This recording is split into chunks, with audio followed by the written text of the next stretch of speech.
नमस्ते investors. Suzlon energy का stock अब थोड़ा ठंडा पड़ चुका है और मैं हूं कॉन्ट्रेरियन इन्वेस्टर। एटलीस्ट मैं कॉन्ट्रेरियन इन्वेस्टर बनने की कोशिश तो पूरी करता हूं। तो मेरा काम है ऐसे स्टॉक्स ढूंढना और उनको स्टडी करना जिनमें लोगों का इंटरेस्ट या तो कम हो चुका है या बिल्कुल खत्म हो चुका है। जैसे सुज़लोन के स्टॉक का एवरेज ट्रेडिंग वॉल्यूम 2 साल पहले 130 करोड़ पर वीक था जब ये स्टॉक 10 रुपए के प्राइस पे था, और लास्ट ईयर जब ये स्टॉक 66 रुपीज पे था, जो इसका आज का भी प्राइस है, तब ये स्टॉक 70 करोड़ पर वीक के वॉल्यूम से ट्रेड हो रहा था। और currently average volume last year का भी हाफ है। और मैं सुज़लोन में खुद एक इन्वेस्टर हूं। इस कंपनी को मैंने काफी साल ट्रैक भी किया है। मैंने इसे फंडामेंटली पुअर बिजनेस से एक फंडामेंटली स्ट्रॉन्ग बिजनेस में तब्दील होते हुए भी देखा है, और इस स्टॉक को मैं इंडिया की टॉप टर्न अराउंड स्टोरीज में भी एक मानता हूं। मैं इस 10 पॉइंट एनालिसिस में आपको इस स्टॉक के फंडामेंटल्स, टेक्निकल्स एंड रिस्क, ये सभी चीजें बताऊंगा। मेरी रिक्वेस्ट बस इतनी है कि प्लीज आप इस वीडियो के बेसिस पे इस स्टॉक को खरीद या बेच मत देना। अपनी रिसर्च खुद करना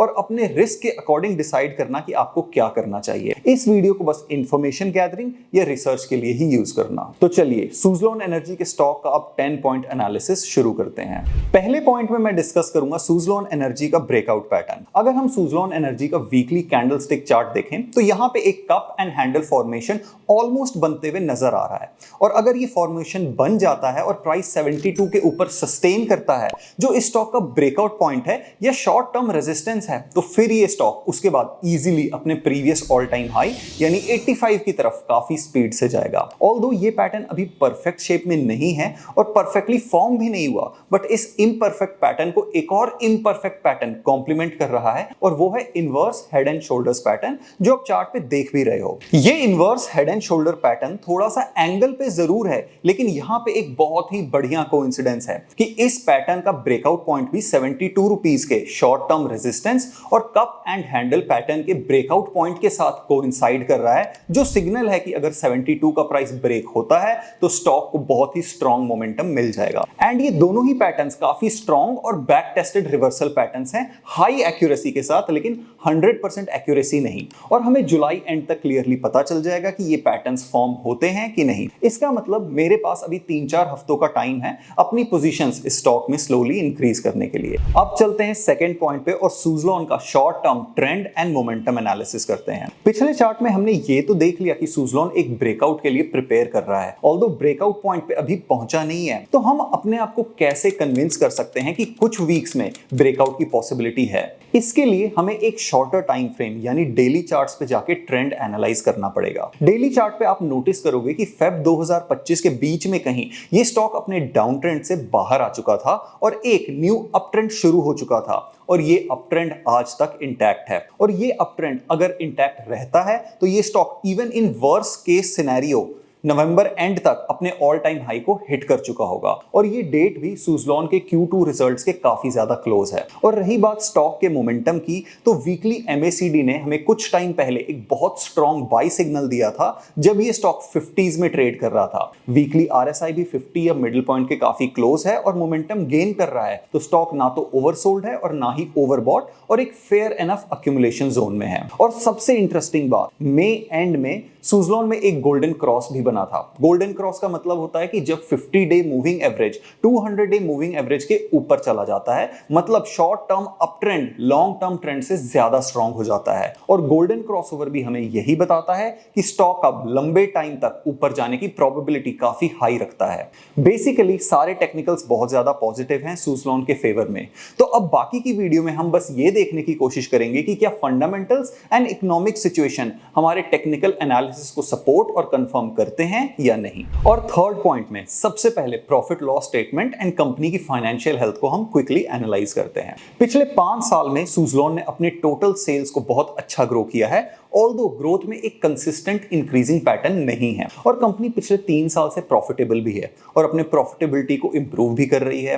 बस FY23 के प्रॉफिट में से आपको अदर इनकम को इग्नोर करना पड़ेगा, क्योंकि ये एक्सेप्शनल आइटम्स की फॉर्म में है, बिजनेस ऑपरेशन की वजह से नहीं। और पिछले 12 क्वार्टर से कंपनी कंसिस्टेंटली प्रॉफिटेबल भी है, एक भी क्वार्टर लॉस में नहीं गया। ये कंपनी के इंटरनल वर्किंग एंड मैनेजमेंट के लिए प्लस पॉइंट है। कंपनी पे डेट सिर्फ 300 करोड़ का है और डेट टू इक्विटी 0.05 है, तो डेट वाइज तो सुज़लॉन के साथ कोई भी इश्यूज नहीं है। और ये डेट ही है जो सुज़लॉन की टर्न अराउंड स्टोरी में मेन एक्टर है, क्योंकि FY20 में सुज़लॉन के ऊपर 13,000 करोड़ का डेट था और कंपनी काफी ज्यादा स्ट्रगल कर रही थी। ऑल्दो इस डेट का कुछ पोर्शन कम करने के लिए कंपनी को अपने एसेट्स को सेल करना पड़ा, बट कोई बात नहीं, एटलीस्ट आज बैलेंस शीट स्ट्रेस फ्री तो है और कंपनी वापस अपने ग्रोथ ट्रेजेक्टरी पर आ चुकी है। बस ध्यान रखने वाली बात यह है कि कंपनी जब फ्यूचर में डेट रेस करती है, जो एक टाइम के बाद करना ही पड़ेगा, उस स्टेज में कंपनी अपनी पुरानी मिस्टेक्स दोबारा ना करे एंड डेट को हेल्दी वे में मैनेज कर सके। But as of now company बहुत अच्छे फाइनेंशियल पोजीशन पे है and profit and revenue growth दोनों हेल्दी हैं एंड यहां पे कोई भी रेड फ्लैग्स नहीं है। अब चलते हैं फोर्थ पॉइंट पे और देखते हैं कि कंपनी अपने इस रेवेन्यू ग्रोथ को फ्यूचर में सस्टेन कर पाएगी या नहीं। पहली बात तो यह है कि सुज़लॉन की अपनी मैनेजमेंट ऑलरेडी बहुत कॉन्फिडेंट है कि वो अपने रेवेन्यू को 60% तक ग्रो कर लेंगे FY26 में। और अगर हम इनकी बात मानते हैं तो ये जो 44 का पीई है जिस पे सुज़लॉन अभी अवेलेबल है, वो इस स्टॉक को फेयरली या इवन थोड़ा अंडर वैल्यूड भी बनाता है। लेकिन इसमें एक अजम्पशन ये है कि अगर रेवेन्यू 60% से ग्रो करता है तो प्रॉफिट एटलीस्ट 40% से ग्रो करना चाहिए, जो कि हो भी सकता है अनलेस कंपनी अपने प्रॉफिट को कहीं और डाइवर्ट ना करते। बट कंपनी का कॉन्फिडेंस आ कहां से रहा है? ये आ रहा है सुज़लॉन के 5.5 गीगावाट के ऑर्डर बुक से, और मैनेजमेंट कॉन्फिडेंट है कि ऑर्डर बुक में अगले 2 साल तक कोई इशू नहीं आएगा एंड न्यू ऑर्डर्स भी इनको मिलते रहेंगे, जो फ्यूचर के लिए ऑर्डर बुक को और स्ट्रॉन्ग करेंगे। और अच्छी बात यह है कि अब इनको पब्लिक सेक्टर कंपनी से भी ऑर्डर्स आ रहे हैं, जो इनके ऑर्डर बुक का टोटल 26% हो चुका है। और एक इंपॉर्टेंट फैक्टर जो मुझे लॉन्ग टर्म में कॉन्फिडेंस देता है कि सुज़लॉन ग्रो कर सकती है, वो है सरकार का 140 गीगावाट का विंड एनर्जी टारगेट, जो अगले 5 साल में पूरा करना है। और करंटली हमने बस 51 गीगावाट ही इंस्टॉल किया है, मतलब 90 गीगावाट और इंस्टॉल करना है सिर्फ अगले 5 सालों में। और ये तब पॉसिबल है अगर अगले 5 सालों तक हम हर साल 15 से 18 गीगावाट ऐड करें। और लास्ट ईयर ये पूरी इंडस्ट्री ने मिल के सिर्फ 4.2 गीगावाट ही ऐड किया था। तो जो हमारा विंड एनर्जी का टारगेट है वो तो लगता है मिस हो जाएगा। बट पॉइंट ये है कि सुज़लॉन एक हाई ग्रोथ इंडस्ट्री का पार्ट है और इनकी करंट ऑर्डर बुक का साइज इंडिया ने लास्ट ईयर जितना विंड एनर्जी ऐड किया है उससे भी ज्यादा है। और Suzlon Indian wind energy sector में मार्केट लीडर है, installed capacity and manufacturing capacity दोनों टर्म्स में। तो strong order book, high growth wind industry और strong manufacturing and delivering capacity हमें यह बता रही है कि सुज़लॉन का रेवेन्यू कंफर्टेबली ग्रो कर सकता है अगले कुछ सालों तक। तो अब फिफ्थ पॉइंट में मैं आपसे सुज़लॉन का फ्लैगशिप प्रोडक्ट डिस्कस करना चाहूंगा, जो है S144 टर्बाइन, और ये सुज़लॉन की ग्रोथ में कितना बड़ा रोल प्ले करता है। S144 एक स्पेशल 3 मेगावाट विंड टर्बाइन है जो काफी R&D के बाद सुज़लॉन ने खास इंडिया के लिए डेवलप किया है। ये इनके अपने ही पुराने S120 प्लेटफॉर्म पे एक मेजर अपग्रेड है जिसकी एनर्जी यील्ड अब 40 to 43% हाई है। और काफी ऐसी साइट्स पे जहां पहले विंड टर्बाइंस नहीं लग सकते थे, वैसे ही काफी साइट्स पे S144 को इंस्टॉल किया जा सकता है एक डिसेंट एनर्जी आउटपुट के साथ। ये इतना पॉपुलर है कि सुज़लॉन की 5.5 गीगावाट की ऑर्डर बुक में 91% ऑर्डर सिर्फ S144 के हैं। और S144 की जितनी सेल्स होती जाएंगी, सुज़लॉन का ऑपरेशन एंड मेंटेनेंस रेवेन्यू भी बढ़ता जाएगा। सुज़लॉन हर S144 टर्बाइन पे O&M से 20 इयर्स तक रेवेन्यू जनरेट करता है और ये कॉस्ट फिक्स्ड भी नहीं है, 4 से 5% से हर साल इंक्रीज भी होती है। तो ये सुज़लॉन के रेवेन्यू के लिए एक बहुत मेजर एडवांटेज है और O&M रेवेन्यू से कंपनी का EBITDA मार्जिन और प्रॉफिट मार्जिन दोनों इंप्रूव होते हैं। S144 का एक और एडवांटेज है कि ये solar plus wind hybrid projects में भी प्रॉपर्ली इंटीग्रेट हो जाता है और ऐसे प्रोजेक्ट्स की पॉपुलैरिटी बढ़ रही है। एंड S144 कितना इंपॉर्टेंट है सुज़लॉन को ऑब्वियसली पता है, इसलिए इन्होंने अपनी capacity total 4.5 gigawatt per year तक इंक्रीज कर दी है, जो 5.5 गीगावाट तक भी जा सकती है कुछ ऑप्टिमाइजेशंस के साथ। तो सुज़लॉन काफी वेल प्लेस्ड है अपने फ्लैगशिप टर्बाइन को नेशन वाइड एक्सपैंड करने के लिए और साथ साथ अपने current revenue and O&M revenue को बूस्ट करने के लिए। अभी तक इस वीडियो में हमने सिर्फ पॉजिटिव्स ही डिस्कस किए हैं, बट सुज़लॉन के साथ कुछ रिस्क्स भी जुड़े हैं। तो 6 पॉइंट में मैं आपसे एक ऐसा ही रिस्क डिस्कस करूंगा और ये रिस्क सभी शेयर होल्डर्स को बॉदर भी करता है और ये है very low promoter share holding. Suzlon में प्रमोटर ग्रुप का शेयर सिर्फ 13% है। आइडियली इसको 51% के ऊपर होना चाहिए था, जैसे सुज़लॉन के direct competitor INOX wind energy में प्रमोटर होल्डिंग 69% है या फिर न्यूली लिस्टेड वारी एनर्जीज में 65% है। तो पहले समझते हैं कि प्रमोटर शेयर होल्डिंग इतनी कम है ही क्यों। 2015 में सुज़लोन के प्रमोटर्स तांटी फैमिली ने एक्सट्रीम सर्कमस्टांसेस के अंडर सुज़लोन को डूबने से बचाने के लिए 1800 करोड़ का रेस्क्यू या इमरजेंसी फंड रेज किया था और न्यू शेयर्स क्रिएट किए थे। और ये 1800 करोड़ रुपए दिलीप सांघवी ग्रुप ने इन्वेस्ट किया था, जो सन फार्मा के एमडी और उस टाइम के इंडिया के सेकंड रिचेस्ट आदमी थे।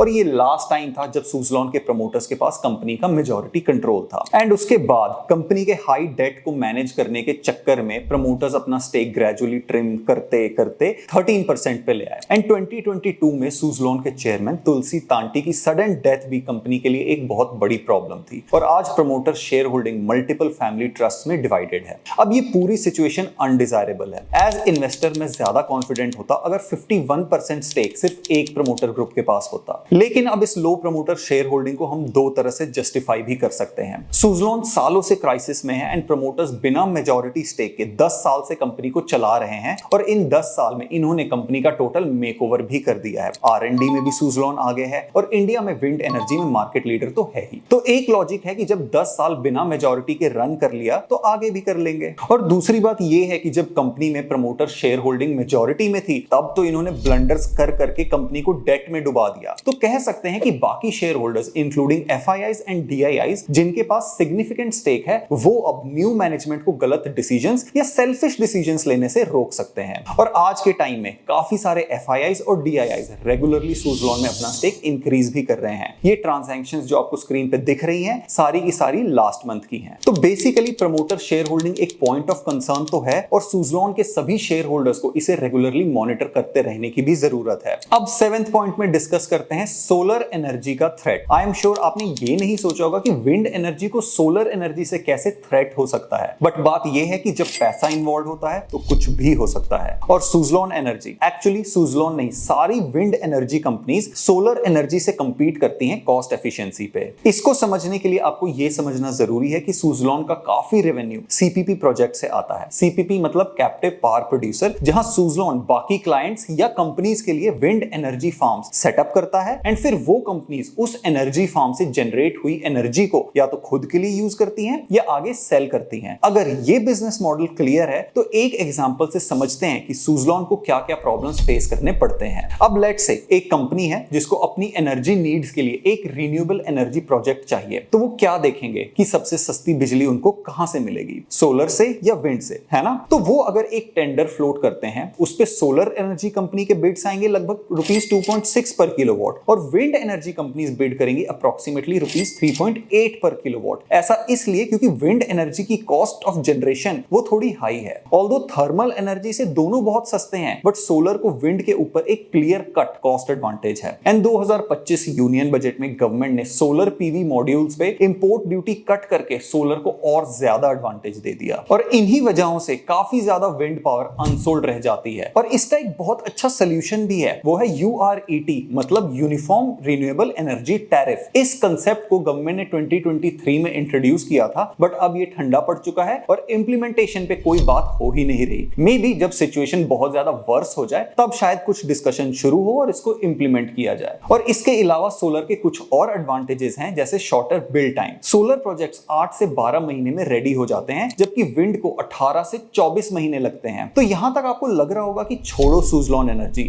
वारी एनर्जीज को देखते हैं जब सोलर के इतने ही ज्यादा एडवांटेजेस हैं। ओके, तो फिर आप सोचो कि सुज़लोन को प्रोजेक्ट्स अवॉर्ड कैसे और क्यों हो रहे हैं। विंड एनर्जी ग्रिड को बैलेंस करने के लिए जरूरी है। सोलर का पीक प्रोडक्शन टाइम होता है दिन में और रात में 0 और विंड एनर्जी के पीक आवर्स होते हैं इवनिंग में और अर्ली मॉर्निंग में। तो अगर हम अपने इलेक्ट्रिसिटी ग्रिड को सोलर पावर से ओवरलोड कर दें तो ग्रिड बहुत ज्यादा अनबैलेंस्ड हो जाएगी। इसलिए गवर्नमेंट पॉलिसी ऐसी ही होनी चाहिए जो विंड, सोलर और हाइड्रो तीनों को सही रेशियो में प्रायोरिटी दे। दूसरी बात, जिन कॉर्पोरेट CPP प्रोजेक्ट्स को 24/7 पावर सप्लाई चाहिए वो विंड प्लस सोलर दोनों को चूज करेंगे। यहां पे सुज़लोन को एडवांटेज है क्योंकि ये अब विंड के साथ हाइब्रिड प्रोजेक्ट्स में भी एंटर कर चुके हैं। और ऐसे प्रोजेक्ट्स जहां किसी और कंपनी को wind specific tender already allot हो चुका है और सुज़लोन को बस टरबाइन सप्लाई करने हैं, वहां भी सुज़लोन को कोई थ्रेट नहीं है। और फिर जो हमने S144 की बात की थी, इस टरबाइन ने अपनी इंक्रीज्ड एफिशिएंसी की वजह से सुज़लोन को लोअर प्राइस पे बिड्स करने में काफी हेल्प भी किया है। तो फ्यूचर फ्यूचर में फर्दर R&D से मे बी S200 या S400 आ जाए जो और ज्यादा एफिशिएंट हो। Let's see. बट इस पॉइंट का कंक्लूजन ये है कि विंड एनर्जी सेक्टर को गवर्नमेंट सपोर्ट चाहिए, जो मिल भी रहा है, और जो विंड एनर्जी का कॉस्ट डिसएडवांटेज है उसको भी न्यूट्रलाइज करना गवर्नमेंट की ही जिम्मेदारी है, क्योंकि सोलर में subsidies, import concessions and advantages बहुत ज्यादा हैं। और इस प्रॉब्लम के बावजूद विंड एनर्जी इंडिया में एक अच्छे ग्रोथ रेट से बढ़ रहा है। तो एटलीस्ट अगले 3-4 साल तक इस प्रॉब्लम की इन्वेस्टर्स को ज्यादा टेंशन लेने की जरूरत नहीं है। अब चलते हैं 8th पॉइंट पे। सुज़लोन अब कोई पेनी स्टॉक नहीं रहा। मैक्सिमम लोग सुज़लोन को इसके पेनी स्टॉक वाले दिन से याद करते हैं, बट इस कंपनी का मार्केट कैप 5 साल पहले 1000 करोड़ था और आज 90,000 करोड़ है। तो सुज़लोन सेम कंपनी हो के भी वो 5 साल पुरानी कंपनी नहीं है। अब ये निफ्टी मिड कैप इंडेक्स और मिड कैप और फ्लेक्सी कैप म्यूचुअल फंड्स का भी पार्ट है। और सुज़लोन के आज टोटल 56 लाख शेयर होल्डर्स हैं। फॉर कंपैरिजन TCS जैसे लार्ज कैप कंपनी के सिर्फ 21 लाख शेयर होल्डर्स हैं और सुज़लोन के शेयर होल्डर्स पिछले 3 साल में डबल से भी ज्यादा हो गए हैं। तो अगर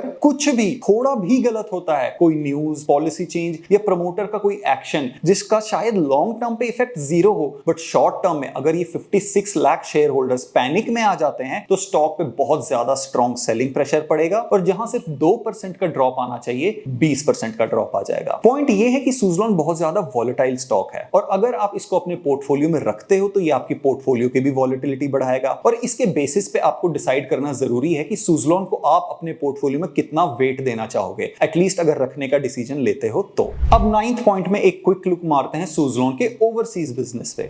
आज की डेट में सुज़लोन के लिए डोमिनेंट मार्केट जहां से 95% रेवेन्यू आता है वो है इंडिया। सुज़लोन की जो ऑर्डर बुक है 5.5 गीगावाट वाली, वो भी 100% डोमेस्टिक है। पिछले 10 सालों में सुज़लोन ने काफी सारे लॉस मेकिंग फॉरेन प्रोजेक्ट से एग्जिट करके अपने आप को काफी स्टेबलाइज भी किया है और इनका आज जो 500 करोड़ का एक्सपोर्ट रेवेन्यू है वो इनके फॉर्जिंग डिवीजन के कंपोनेंट एक्सपोर्ट बिजनेस से आता है। बट लेटेस्ट कॉन्फ्रेंस कॉल से मैंने कुछ स्निपेट्स निकाले हैं जो सिग्नल करते हैं कि फ्यूचर में मे बी 2-3 साल में मैनेजमेंट दोबारा एक्सपोर्ट्स एंड ओवरसीज इनकम पे फोकस करना चाहती है। But as of now export business और इसको एनालाइज करने का फायदा नहीं, बट ये एक्सपोर्ट डिवीजन एक इग्नोर्ड ग्रोथ एरिया है सुज़लोन के लिए। और अगर मैनेजमेंट जैसा कह रही है कि इनका टारगेट है FY28 यानी 3 साल में अपनी 10 से 15% ऑर्डर बुक को ओवरसीज बिजनेस से लाना, तो ये इनके रेवेन्यू में डायरेक्टली एक बहुत ही स्ट्रॉन्ग इंपैक्ट डाल सकता है। बट ये mostly wait and watch game है। अब 10th और last point, Suzlon is a calculated risk. मेरे कहने का मतलब यह है कि मैंने अपनी सुज़लोन एनर्जी में इन्वेस्टमेंट को एक कैलकुलेटेड रिस्क की तरह ही लिया है।